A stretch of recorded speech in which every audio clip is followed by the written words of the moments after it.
मोहब्बत जो ख्वाब बन गई।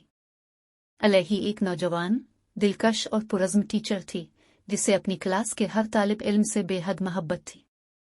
वो हमेशा तलबा के साथ दोस्ताना रवैया रखती, उनकी मुश्किलात सुनती और उनके ख्वाबों को पूरा करने में मदद करती।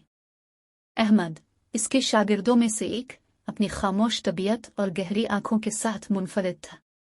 वो पढ़ाई में अच्छा था मगर ज्यादा बोलता नहीं था। अहमद अक्सर अलैही की बातों को बहुत गौर से सुनता और दिल में एक अजीब सा सुकून महसूस करता।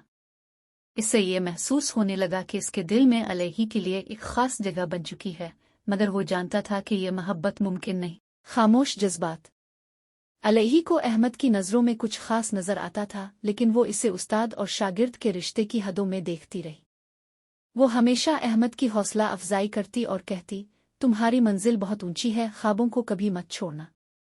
अहमद दिल में हर बार यही सोचता कि इसका सबसे बड़ा ख्वाब तो वो खुद अलैही है, लेकिन वो कभी कह ना सका। जुदाई का लम्हा। तालीमी साल खत्म होने वाला था और अहमद का आखिरी दिन करीब आ गया। वो जानता था कि ये इसका आखिरी मौका है, मगर फिर भी हिम्मत ना कर सका। अलविदा के दिन इसने अलैही को एक किताब दी जिसके अंदर एक छोटा सा खत रखा था। अलैही ने मुस्कुराते हुए किताब ली और कहा, यह हमेशा मेरे साथ रहेगी अहमद। खत की हकीकत।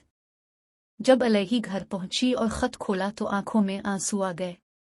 खत में सिर्फ इतना लिखा था, अब मेरी जिंदगी की सबसे खूबसूरत याद हैं और हमेशा रहेंगी।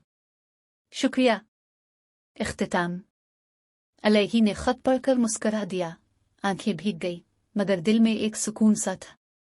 अहमद की मोहब्बत हमेशा खामोश रही, मगर उसकी याद हमेशा अलैही के दिल में जिंदा रही, जैसे किसी ख्वाब की तरह जो कभी हकीकत ना बन सका। उन्वान: खामोश ख्वाब, मिन कही मोहब्बत।